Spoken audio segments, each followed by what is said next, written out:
Sometimes life throws you a curveball, perhaps like me hosting this week. We use words like competition, emotion, comeback. Those are words we use in sport and in finance. Tiger Woods, he's a player in both and perhaps a player this week. Our worlds collide right now on Breaking Even.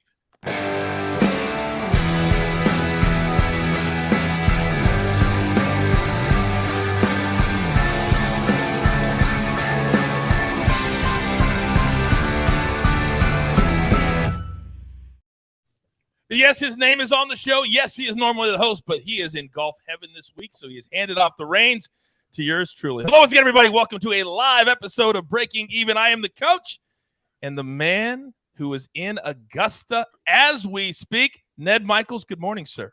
Good morning, Coach. Thanks for taking on the role this morning of hosting and guiding us through the show. Yeah, Augusta National. Eat your heart out, Guy Adami. Oh, listen, first of all, I mean, the coach came in and that we call it a cold open. He sounded like Jack Nicholson in A Few Good Men. We use words like honor. I mean, that you got me all geeked up, man. I'm pumped. I am pumped, to be honest with you. We have so much to talk about today. If you're brand new to Breaking Even, we like to bring the worlds of sport and finance together and how they matter and how they work. And today, gentlemen, there may not be an athlete that has ever been born that does that more than one Tiger Woods. He is literally meeting with the media as we speak. And he says, Ned, I'm going to start with you. He says, as of right now, I feel like I am going to play on Thursday morning. The golf world is on edge. This could be one of the biggest stories of all time. Talk to me. Yep, I totally agree with you. I'm sure you've seen pictures of his practice round on Monday where they weren't 5 deep. They weren't 10 deep. They were 20 deep all the way down the first hole. And it was just, they followed him like disciples from one hole to the next. I came in late yesterday afternoon, and where I came in from, I walked right up to the putting green and they were 5 deep. And I thought, well, it must be Tiger. So I sat and watched. It was Tiger for a good 20 or 30 minutes. And he was spending a lot of time on these delicate that you get at Augusta National, delicate 5-footers that have a lot of speed and a ton of break. And I thought to myself, well, there's no way as a player that you're practicing A, for 30 or 40 minutes, but B, these kind of intricate putts, unless you're absolutely planning on playing. So his press conference, he just said he's planning on playing. But, Guy, one thing that bothers me and one thing that still I'm holding out some reservation, we're going to get a huge thunderstorm that's going to roll through here in the next couple of hours. It's going to supposedly dump a lot of rain. And then with that coming colder temperatures. So, it's your body as you age, it doesn't quite recover quite as fast. And now you're trying to walk on a golf course that's squishy with a lot of undulation. So it's very unstable under your foot and it's cold. So, if those two things happen, there is some chance in the back of my mind that Tiger on Thursday morning would say, hey, listen, I really wanted to, but I can't right now. Whoa. Stop right there, Ned Michaels. Sorry. Are you trying to tell us that a thunderstorm and some squishy ground could make Tiger Woods on Thursday go, boys, fire up the private jet. I'm going back home. I'm going to stop it. Stop it. Now, you did mention a funny word, though. You mentioned the word feet. And, Guy, I'm going to come to you because he's wearing a brand new FootJoy that he talked about this morning that really gives him added stability. When he mentions a new company that perhaps he is working for, what does that do in the market, Guy? It's a huge, think about it. I mean, what a better endorsement than having someone like Tiger Woods talk about your products. I mean, I would say, I'd go as far to say in the history of sports, he's got to be in the top 3 all time in terms of brand recognition and then people wanting to wear and be that person. So it's huge. The flip side of that, of course, is his relationship with Nike. What is his relationship with Nike now? I don't know if he addressed that or not. I'm still sort of getting bits and drabs of this, but I would submit the following. And again, I don't know anything. I'm certain that if he had told Nike a month or so ago that he was considering this and he needed something to wear to sort of, again, help him in terms of his injuries and stuff, I guarantee Nike would have come up with something. I'm not sure and I would have to look at this, and I apologize that I did not. I'm not sure that he was a Nike shoe guy. I think you're right, he was. But from an apparel standpoint, I can't wait to see if they prepared. Because if he told them a month ago I could play, normally they have 4 different outfits and they sell them right after the event. Do you think, Ned, that Tiger, even a month ago, 6 weeks ago, thought enough ahead to start thinking about things like that? You know, from the department of I am so stupid, you know, Coach, insiders of golf, we knew that Tiger had these shoes on. We saw pictures of him, you know, like earlier in the weekend. I'm just looking at Golf, which is the Acushnet company, which is FootJoy, went from just $40.25 to $42.50 on Monday and into the early part of the week. Say that again. Say that again. Right. So it went up, call it $40.25 to $42.50. So they had a big. So yeah, Tiger's moving the needle. He is the needle. And Guy, it's pretty interesting. I'm surprised and slightly disappointed in myself that I didn't think about that. That was a no-brainer. You could have caught 5 or 8% just quick. Look at you. Look at Ned trying to sort of play the margins here. And I just like hearing him say Acushnet. I mean, there's something very sexy in that, Acushnet. I mean, it's going to make a difference. There, so didn't know I was going to have to jump in real quick. Now, let me ask you this, because if we're going to stay on the topic of Tiger making money for everybody, think about this. Normally, the Masters is very, very commercial free because they get their 2 or 3 big sponsors to really pony up. What kind of value do you think now, Guy, this will have for those very lucky sponsors?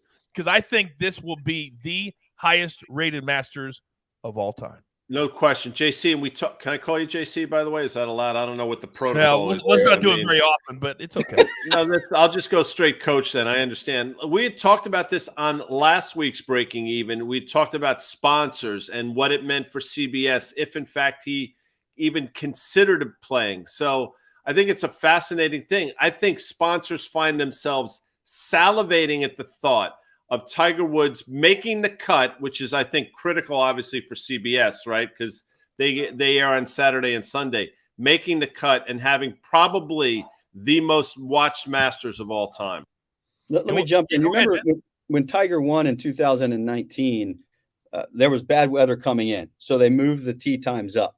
Well, that broadcast, the live broadcast of him winning the Masters, was the most watched broadcast, a golf televised broadcast in years.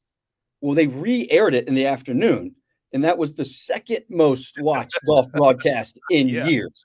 Okay, so you get the point. If Tiger plays, and I hope he does. He said he's planning on it. So it's going to be an absolutely epic scene. And to kind of turn the conversation, Coach, a little bit towards, well, how does that affect the rest of the players? All of a sudden, everybody else is under the radar.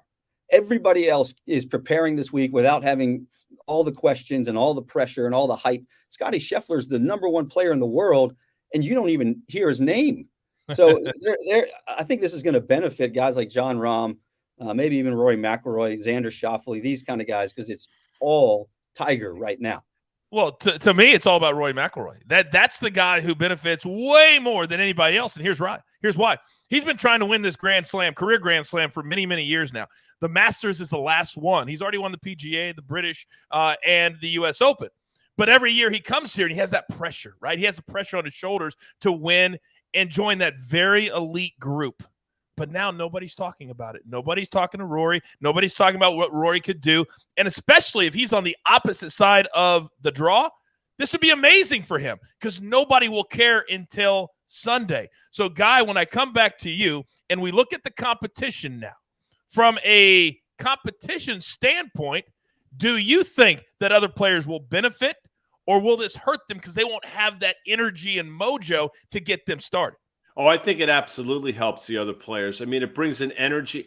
I think we've all played sports in one way, shape, or form in different levels, and you feed off the energy of the crowd a lot of times. So the fact, whether they're cheering for you or just there cheering for somebody else, the fact that they're there and the energy that's going to permeate their place. Listen, you know the energy that's there on a normal Masters. You can, I guess, multiply it by 10 now, and I think the real players will rise to the level of that energy without question. I think it's a huge positive for everybody. It's a huge positive for the sport. I mean, I think we can all agree on that.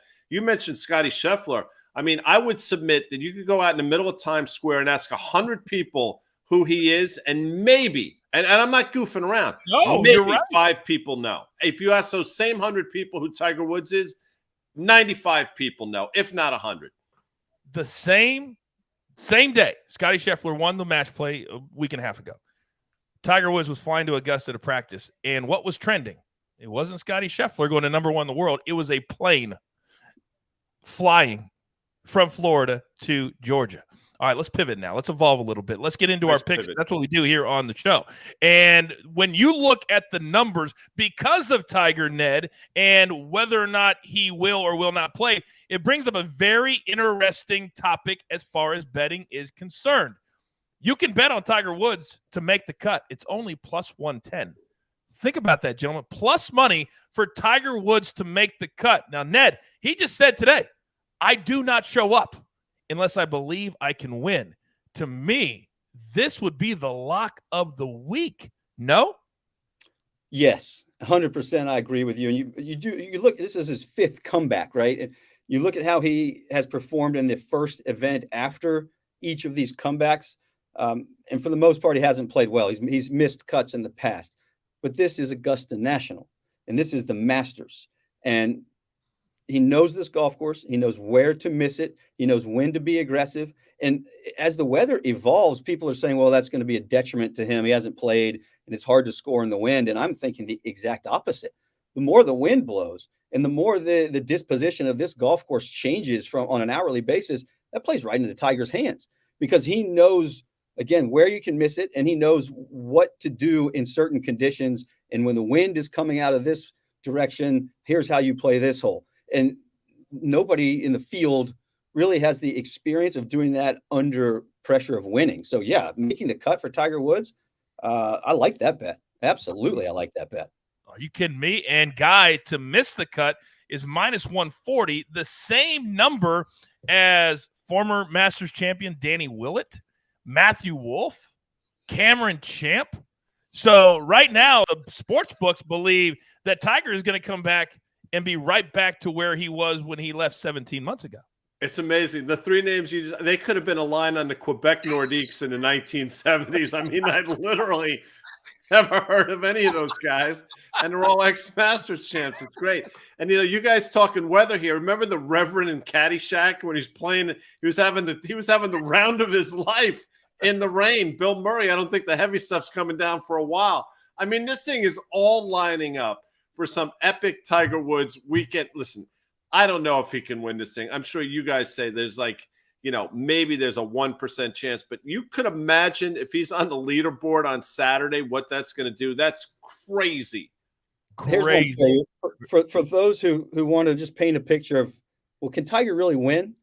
Well, February of 1949, Ben Hogan took a Greyhound bus head on. Legs were crushed, and it looked like his career was over. 16 months later, he won the United States Open at Marion. Tiger, February, is in a car accident, and perhaps have to amputate his leg. 14 months later, could he come back and draw a parallel and a connection point by winning the Masters like Hogan did in 49? Just saying, there's history there. There is. I thought to myself that 2019, when Tiger won his 15th major, that it couldn't get any better than that. If he is in contention on Sunday, I don't know if I will survive to do breaking even next week. I'm not emotionally ready for that. I know. I mean, it's amazing. And if anybody's never been there, Ned is on site at Augusta National right now. And it is a different kind of atmosphere. The fan base is different. There's no running. It's different. It's more different than anything else on planet Earth. And Tiger Woods in the field, oh my gosh. All right, now we need to get into some picks, because guys had an incredible week, volatile week in the finance world. We need to get to that. But quickly, Ned, I want to give the good people of your show, Breaking Even, my picks for the week. Here's what I'm looking at. So sleeper, it's got to be something north of plus 5,000. It can't just be a plus 1,600. So I'm going to go Taylor Gooch. Here's a guy who's won on tour. He is a bit arrogant, which I love, a bit cocky, which I really, really love, but he's got a lot of game. And we have seen, not a lot of times, but certain newer players come to Augusta National and they play well. I think Taylor Gooch could be that guy. Top 10 lock, Jordan Spieth. He found something Sunday at the Valero Texas Open. He shot a final round 67. Plus, Ned, you already said it.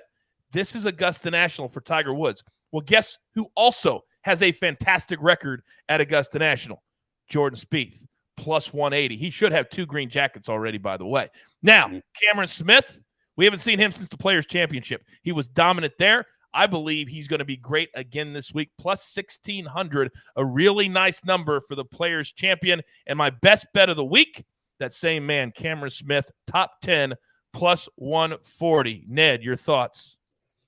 I like all of those. I'm not in love with the outright Cameron Smith. I just don't. His driver, he gets these snappy hooks. We saw it at the end of the Players' Championship on 16. He got away with it. He's by far and away the best putter in the world, in my opinion, right now. He does a lot of things well, and he has a terrific imagination that work here. But I don't know that he's ready to win the Masters. I do like your top 10 with Spieth. I mean, that's kind of a no-brainer pick. And then Gooch. So my picks aren't up there for a reason, because when I'm on site, I need to be able to watch the players and what they're doing when they go to the practice area on Tuesday and Wednesday. And then I'll walk some holes with guys just to get a sense and a feel of, are they ready to win? Is their game well organized? And do you, when you just watch them, are they really working on stuff, or are they just kind of staying loose? So I'll divulge my picks like as I do before every Masters on Wednesday afternoon. But I will tell you this, and Guy, you and Danny always say, hey, you got to put in your own work. All right. So, and I've got a good track record. I'm going to go Johnny Miller here. I'll pat myself on the back. I've got a good track record of picking top 10 and winners in the Masters. And here's the 3 or 4 things that I base it on. Okay. You have to play the par 3s well. You have to score on the par 5s. And you have to avoid 3-putting. If you can do those 2 things, or those 3 things rather, you're going to be in business. So you all can go do your own research, but play the par 3s well, score on the par 5s, and avoid 3-putting. All right. And then there are a couple other intricacies that I don't divulge in my picks, but I will give you my long shot right now because you just mentioned it. It blew my mind on the odds. I like Cameron Champ. He's got a nice record here. He bombs it. If his putter cooperates at all, I think he's going to do okay. So Cameron Champ's my long shot. And the fact that he's got the same odds to miss the cut as Tiger Woods. Crazy, right? Take that. Crazy. Take it. Crazy. Double up. I just want to share the audience how I avoid 3-putting. I do it one of 2 ways. I either 6-putt or I pick the ball. Pick it up. Pick it up. Well, I'll be honest, and I don't want to take a shot at Ned because that's not what we do here on the show. Yeah, it is. Absolutely, it is. So you just said score well on the par 3s, or play the par 3s well, score on the par 5s, and avoid 3-putting. Yes. This reminds me of a story when Jerry Rice was on SportsCenter and he was asked about the keys to victory that night. And he said, well, that team has to play good on offense and defense. That is the most obvious thing that I've ever seen in my life. But hey, Ned, if it works for you, not as obvious as you would think. But turns out there are par 4s on golf courses too. That's true. That's true. I'm just I know, but just do the research on this, and I'll tell you what, you're gonna end up narrowing this thing down to about 8 players. Yep. And I'm happy to give you the 8 players where I am right now. In a lot of sense, it's the usual suspects. It's the Cameron Smiths, the John Rahms, the Rory McIlroy, Scotty Scheffler, Will Zalatoris is in there. It's the usual suspects because you can start to narrow down the field. Guy, to your point of past champions, they're going to do really well to make the cut. Rookies, typically, Zalatoris was an exception last year. They don't do well here in their first time around this golf course. So once you start to pare down the field, you can narrow it down pretty quick. But then, guys like Bubba Watson might sneak in there. He's been playing nicely. 10-year anniversary of him winning, which I think is the greatest shot in Masters history, just my opinion. Hooking it out. If you ever go to the Masters, go to where he hit that shot, and then you'll call me and go, Coach, you're right. Listen, I played a lot of golf with Bubba Watson. I've seen him hit all kinds of shots. But the greatest shot in Masters history, Coach. Because of the circumstance. Because of the circumstance. Tiger's chip on 16 was phenomenal, but that wasn't to win the golf tournament. That's what Bubba had to do. I'm just saying, we could argue it all day long, but it was amazing. I just encourage anybody to go to that spot at Augusta National. All right, so Ned, you're going to post your picks tomorrow. We're doing this live on Tuesday, so Ned will have his picks up on Wednesday after he puts in the work at Augusta National today. But I need to flip the script now, because this isn't just about golf picks and the Masters this week. There are a lot of other things going on around the financial space. So, Ned, I'm going to give you the handoff, and you're going to have the sweep to the right with old Guy. So I'll tell you what, right now, Guy, the NASDAQ's getting smoked out today. It looks like it's almost down 2%. But in terms of missing the cut, my portfolio has missed the cut the last couple of weeks because it was a very conservative allocation of energy. Walmart is doing okay, but how does this stinking market continue to rally? It's I don't understand.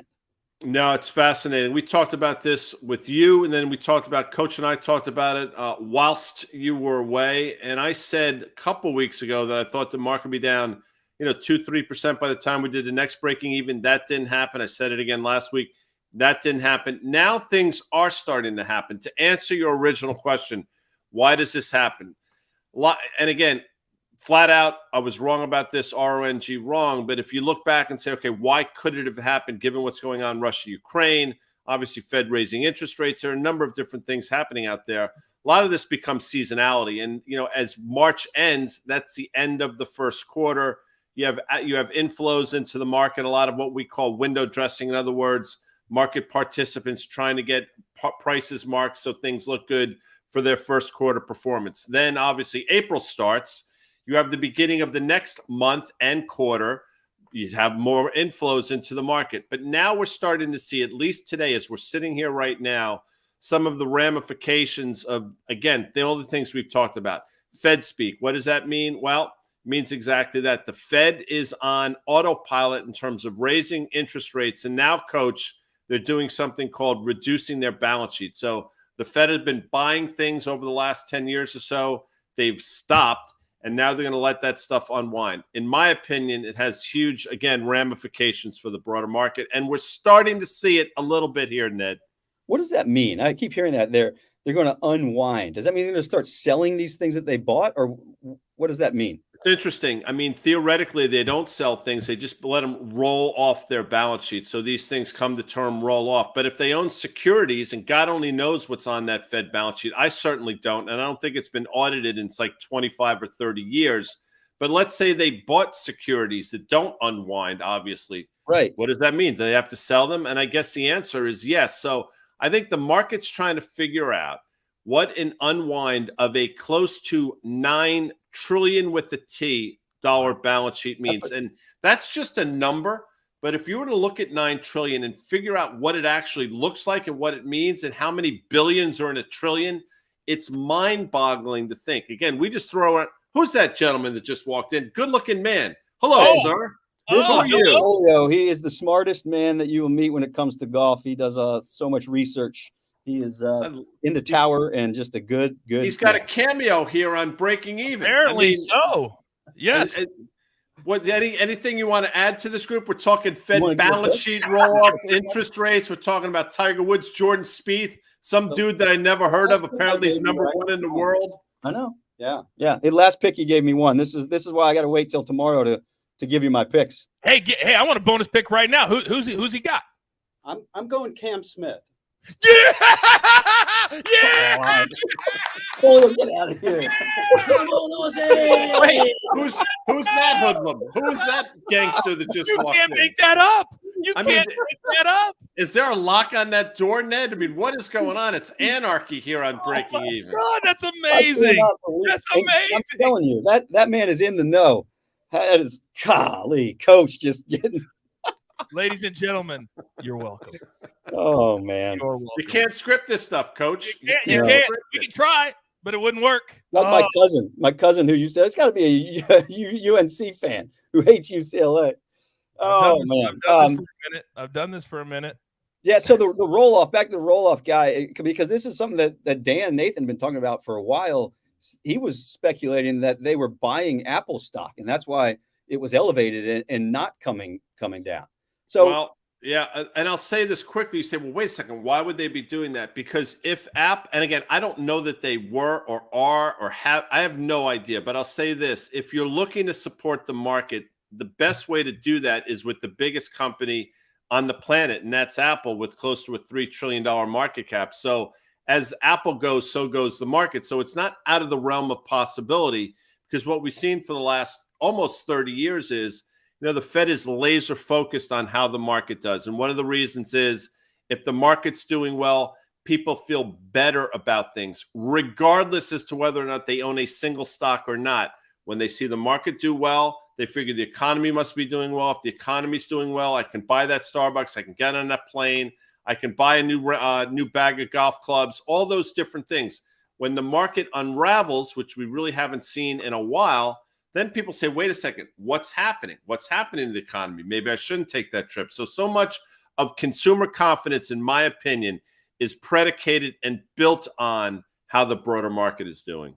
What'd you make of this Elon Musk and his announcement that he owns a lot of Twitter?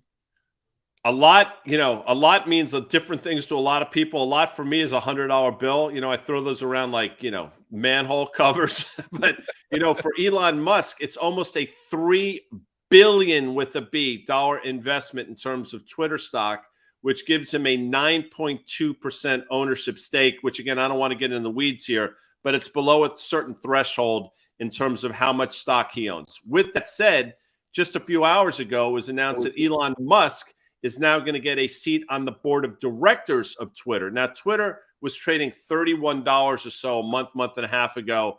It spiked to north of $54 at one point today. And as we're speaking here, I think it's either side of 52. So that announcement was worth 20-something% to the stock, which is amazing. I mean, Elon Musk is one of those people. Now the market participants are saying, well, wait a second.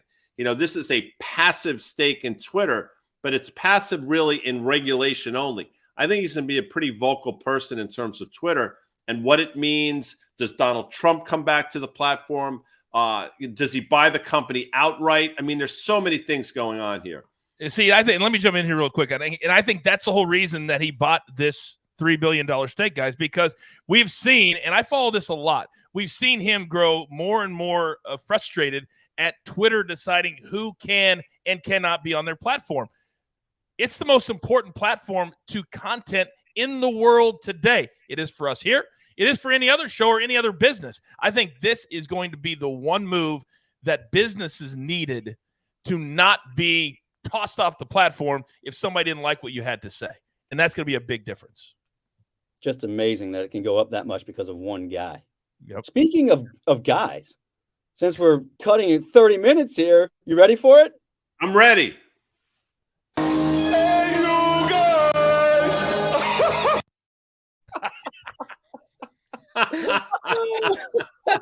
I love it. Hey, you guys! Why do people hate excellence so much? Why do people hate the Dukies? Why do people hate Coach Mike Krzyzewski? Shouldn't we all strive for excellence? Shouldn't we all want a 42-year storied career where you win multiple national championships, where you graduate players, where some of these players go on to have great NBA careers, some of them go on to have great careers in other fields? Shouldn't we want the discipline necessary to be that excellent program? Shouldn't we all long for that? So I ask you this, both Ned and Coach, why in this country, unless you are a Dukie, unless you have attended the Cameron Indoor Fieldhouse, we're one of the Cameron crazies, why does everyone hate Duke? We should all strive to be as excellent as Duke in our everyday lives, in our personal lives, and in our professional lives. That's Hey You Guy on this Tuesday, April 5th. Could not have said it any better, because I don't understand. To me, I want to hang out with people who are success stories. I want to hang out with people who went to colleges and understand what it takes to be successful. Why would I want to hang out with people that don't win? Why would I want to do that? Why would I want to do that? By the way, gentlemen, before we get out of here, speaking of winners, speaking of legends, I have one final play for you. If you want to just take a shot, Caesar Sportsbook, you can put together Tiger Woods to win the Masters and Tom Brady to win the Super Bowl next year with the Bucks. What does that pay you? Plus 50,000 will pay you 50,000 to 1. So for a $100 bet, you could win $50,000. And if you want to bet against Tiger and you want to bet against Tom Brady, it's not going to be me. To me, that's worth just a little sprinkle, gentlemen. Don't you think? I think it is. Why not? Look at Coach. Coach is already counting his trillions. He's going to be the next Elon Musk betting on Brady and Tiger to win. Come on with it, Coach. Come on. By the way, Mattress Mac, speaking of putting money down, the big gambler, the big furniture guy out of Houston, he finally hit a bet last night. KU on the money line at -190. He bet over $3 million. So after losing all of the Super Bowl bets and all that, he finally hits one. So congratulations. Tip of the cap to Mattress Mac. All right, that's going to do it for us this week. Now tune in to masters.com and hear the dulcet tones of one Ned Michaels. You can see Guy all over the airports in this great land of ours. I, of course, am the coach. We're here every single week live, but you can call us Breaking Even.